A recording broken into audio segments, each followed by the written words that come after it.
Hi, this is Sonia Doucette.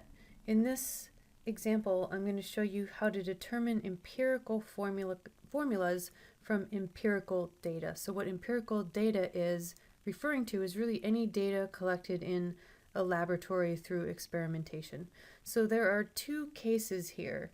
There's the case where the empirical data or the laboratory experiment data gives you grams of each element in a compound.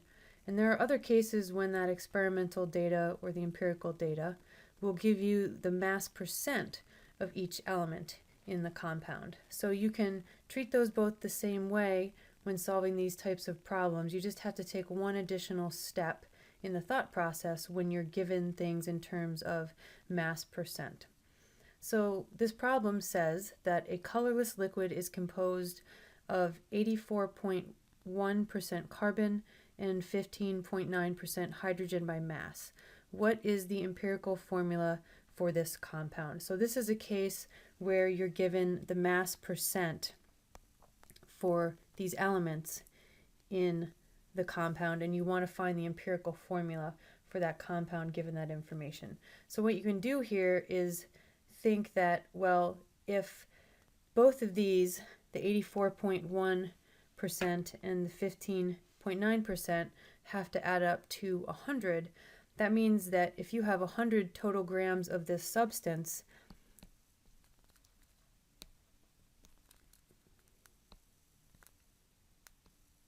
there we go,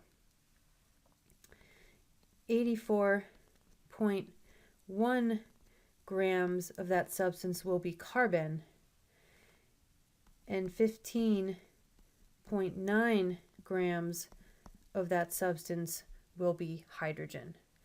So this is that one additional step that you have to take in the thought process when you're given the percent mass or the mass percents to start. Sometimes you'll just be given the masses of each element to start, which you now have, 84.1 grams of carbon and 15.9 grams of hydrogen. So if you're given mass in this type of problem where you're trying to find empirical formula, you just start right here. You don't have to go from percent to mass because you already have the mass. So what you want to do next is find the number of moles of each of these substances that are actually in this compound that was analyzed in the laboratory. So you're going to take the molar mass for each, which you get from the periodic table to get to moles. So for carbon, in 1 mole of carbon, you have 12.01 grams of carbon.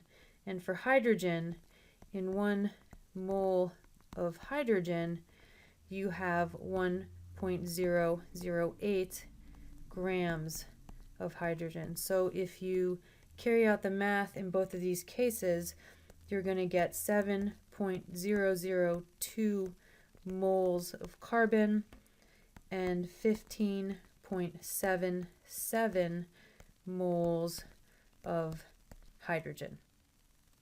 So the next thing that you're going to do is you're going to take these mole quantities and make them the subscripts in a formula that contains these two elements. So you're going to write carbon first, and the subscript will be 7.002, and then you have hydrogen with the subscript being 15.77.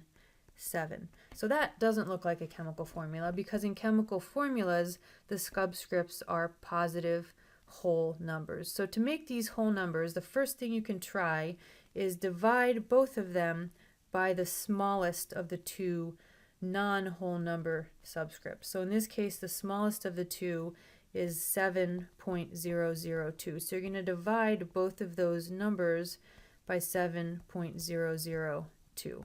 And what that's going to give you is carbon is now going to have a subscript of 1, and you don't have to write that, it's implied if it's not written.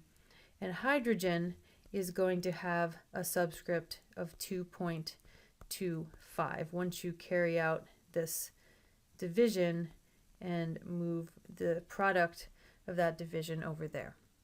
So you still don't have something that looks like a chemical formula. Sometimes by carrying out these divisions of the subscripts, you will end up with whole numbers. In this case, you don't.